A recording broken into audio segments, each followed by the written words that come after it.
Hey everyone, it's Jamie. So, you are new to YouTube or looking to start a YouTube channel. Well, let's go through some things that'll help you on your journey to making beautiful, engaging, super awesome content for online.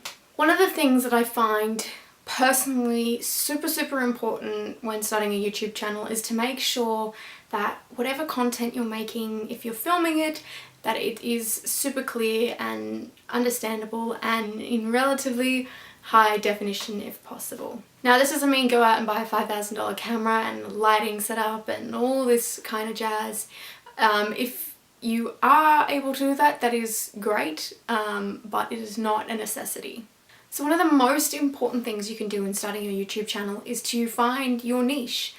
The worst thing that you could possibly do is starting your channel without a sense of purpose and without a clear kind of intention of the videos that you want to make.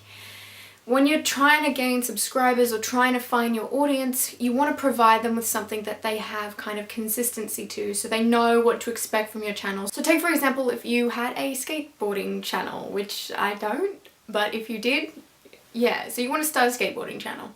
So obviously the stuff you want to include is skateboarding montages, maybe tips and tricks, teaching people how to do things, new boards, all that kind of stuff that's coming out. So then chucking in a video about what breakfast you have in the morning, or possibly even what you wear, it throws your audience out of it. So you want to make sure that your stuff is consistent and that they can find a way to connect to it and that they can build a community around your videos. There is a really fine line between having inspiration and outright just plagiarizing from other people. You want to make sure that the videos that you're making are unique to you, that when people watch them they go, yes, that is Jamie's video. For me, as much as I love videos from people like Casey Neistat, or I love he's kind of a bit newer, Peter McKinnon, I love his kind of videography videos and that kind of thing. You don't want to just take exactly what they're doing and then just recreate it but with you in front of the camera. It's not unique. People have seen it before, and for the people that haven't, they'll watch it for a while, but it's very likely that they will catch on and find other stuff. One of the biggest things at the moment in the kind of travel video world of YouTube is to follow this guy called Sam Calder and the way that he edits his videos. There are so many people out there using all the same effects, all the same transitions, that it stopped having its kind of impact because just everyone was doing it. The trick is to find a way to do something that people might have possibly done it before, but do it in a way that you can show something new. I think when you start YouTube, you need to kind of mentally prepare yourself for backlash. You can't make everything you say perfect. You will always offend someone in some way. Some people won't like your videos, and it does happen as you start to grow your YouTube channel that people stop being nice. Sometimes the backlash you get from videos isn't just online. It's not just a nasty comment or a thumbs down.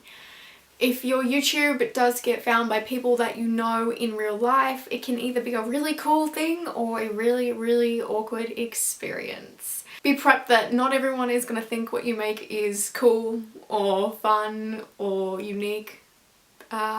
People in real life might not even necessarily understand while you're doing it, friends, family, that kind of thing. And it's tricky because if you really love doing this and you want to make things and you've got some kind of message that you want to put out there, if someone is laughing at you that you know in real life, or is making fun of you or making you feel like something that you're doing is stupid, it becomes really difficult. The best advice I can give is to tell them where they can stick it and continue doing what you're doing. From experience, the videos that I used to make to even the stuff I make now is entirely different on like the cringe factor level. One of my first videos was a cosplay video about Amy Pond from Doctor Who, and even some of my earlier Doctor Who reviews and stuff are just horrendous with how embarrassing they kind of are. And then the stuff I make now is a lot more articulate, and my lighting I like to think is much better.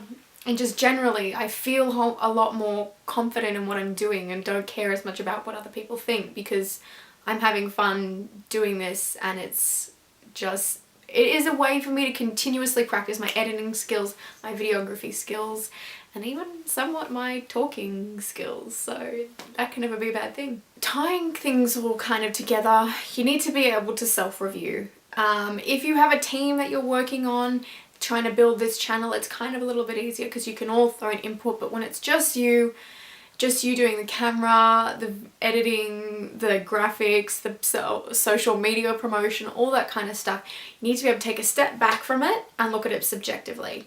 Would you watch this? Would the people that is your target audience watch this, and what would they think of it? Again, throwing back to some of my old videos, I had the same camera that I have now.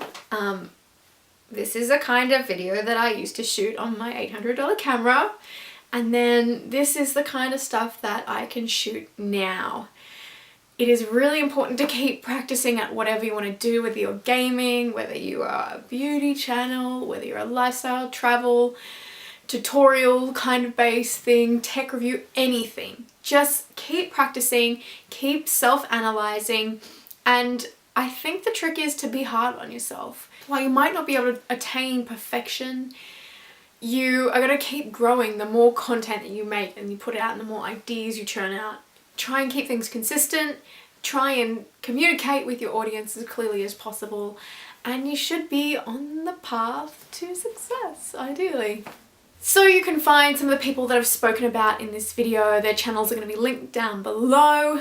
I will also be doing a video a little bit later on, more in depth about cameras and lighting and sound and editing and all that kind of stuff for new YouTubers or just potential videographers that are on the rise. So keep an eye out for that one. If you like this video, thumbs up, subscribe, you know the shindig, check out the social medias, and I will see you next time. Bye!